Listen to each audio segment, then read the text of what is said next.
हर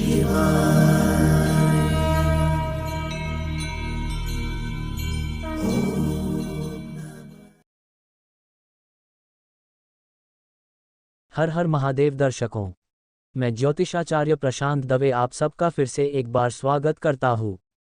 वास्तु एवं ज्योतिषास्त्र के मार्गदर्शन हेतु संपर्क करें।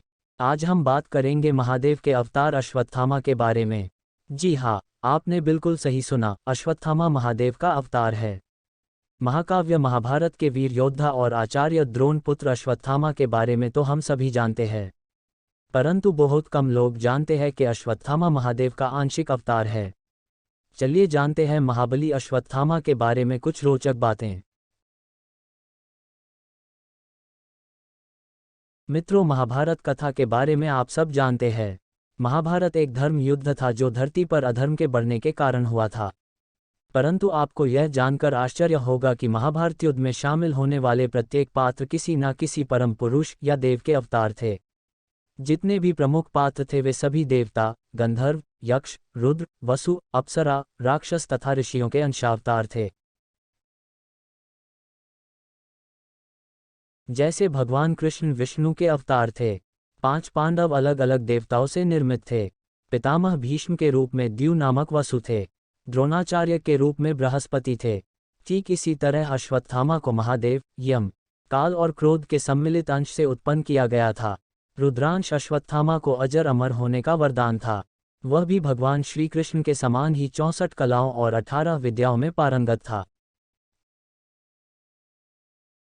कौरवों और पांडवों के गुरु द्रोणाचार्य महादेव के भक्त थे।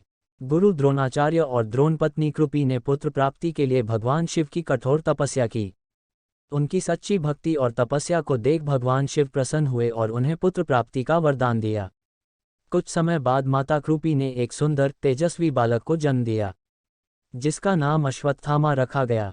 जन्म से ही अश्वत्थामा के मस्तक में एक अमूल्य मणि था जिसने अश्वत्थामा को मृत्यु के भय से मुक्त कर दिया था। जन्म लेते ही अश्वत्थामा ने उच्च श्रव अर्थात अश्व के समान घोर नाद किया, जो सभी दिशाओं और व्योम में गूंज उठा। तब आकाशवाणी हुई कि इस विशिष्ट बालक का नाम अश्वत्थामा होगा। अश्वत्थामा भी अपने महान पिता की तरह शास्त्र व शस्त्र विद्या में निपुण थे। अपने पिता द्रोणाचार्य से उन्होंने धनुर्वेद का ज्ञान प्राप्त किया था। द्रोण ने अश्वत्थामा को धनुर्वेद के सारे रहस्य बता दिए थे। सारे दिव्यास्त्र, आग्नेयास्त्र, वरुणास्त्र, पर्जन्यास्त्र, वायव्यास्त्र, ब्रह्मास्त्र, नारायणास्त्र, ब्रह्मशिरस्त्र आदि सभी उसने सिद्ध कर लिए थे। वह भी द्रोण, भीष्म, परशुराम की कोटि का धनुर्धर बन गए थे। कृप, अर्जुन व कर्ण भी उससे अधिक श्रेष्ठ नहीं थे। पिता पुत्र की जोड़ी ने महाभारत के युद्ध के दौरान पांडवों की सेना को छिन्न भिन्न कर दिया था। पांडव सेना को हतोत्साहित देख श्री कृष्ण ने द्रोणाचार्य का वध करने के लिए युधिष्ठिर से कूटनीति का सहारा लेने को कहा। पिता की छलपूर्वक मृत्यु से दुखी होकर अश्वत्थामा पांडव सेना पर नारायणास्त्र का प्रयोग करते हैं, जिसके चलते पांडवों सहित उनकी संपूर्ण सेना नष्ट हो जाती। इससे बचने के लिए श्री कृष्ण उनसे अपने अपने अस्त्र त्याग कर रथ से नीचे उतर के नारायणास्त्र के सामने आत्मसमर्पण करने का आदेश देते हैं। सभी पांडव और सेना ऐसा ही करती है और समर्पण करने के कारण सभी बच जाते हैं। युद्ध के 18वें दिन कौरव सेना के 3 योद्धा शेष बचते हैं, अश्वत्थामा, कृपाचार्य और कृतवर्मा। अश्वत्थामा रात्रि के समय कृपाचार्य तथा कृतवर्मा की सहायता से पांडवों के शिविर में पहुंचकर सोते हुए पांडवों के 5 पुत्रों को पांडव समझकर उनका सिर काट देते हैं। इस घटना से धृष्टद्युम्न जाग जाता है तो अश्वत्थामा उसका भी वध कर देते हैं। अपने पुत्रों की हत्या से दुखी द्रौपदी विलाप करने लगती है। विलाप सुनकर अर्जुन हत्यारे ब्राह्मण पुत्र अश्वत्थामा का सिर काटने की प्रतिज्ञा लेते हैं। अर्जुन की प्रतिज्ञा से भयभीत अश्वत्थामा भाग निकलते हैं, पर अश्वत्थामा को कहीं भी सुरक्षा नहीं मिलती। अतः भय के कारण वह अर्जुन पर ब्रह्मास्त्र का प्रयोग कर देते हैं।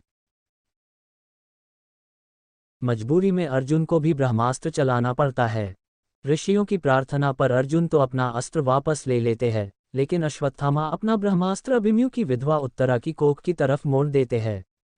कृष्ण अपनी शक्ति से उत्तरा के गर्भ को बचा लेते हैं। श्री कृष्ण अर्जुन से दुराचारी अश्वत्थामा का वध करके अपनी प्रतिज्ञा पूरी करने को कहते हैं, परंतु द्रौपदी अपने धर्मयुक्त वचनों से पांडवों को ब्रह्महत्या के पाप से बचा लेती है। श्री कृष्ण अर्जुन से अश्वत्थामा के सिर का मणि निकाल लेने को कहते हैं और अश्वत्थामा को अपने पतित कर्मों के लिए अमर होने का श्राप देते हैं।